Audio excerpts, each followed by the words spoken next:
когда мать умерла, одинокая была у матери сестра, вот она к нам стала с нами жить, и вот с ею вместе.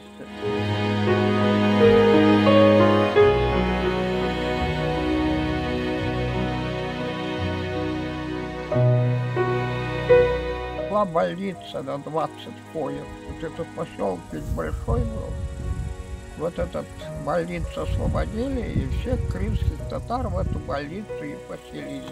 А у татар же были материалы, тряпки, да что меняли на картошку, там 5-й, 10-й, работали. Короче говоря, тут вот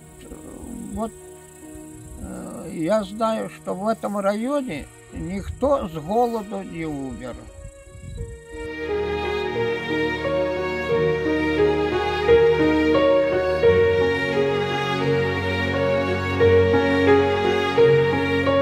Первые годы еще надеялись, вот отпустят. Так и осталось.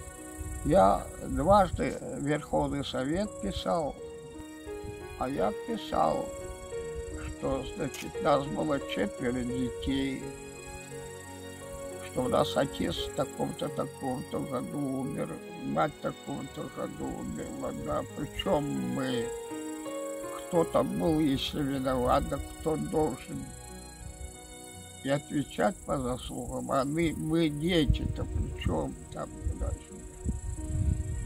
Я писал, чтобы, значит, нашу проезд оплатили, квартиру, в которой мы родились, вернули там.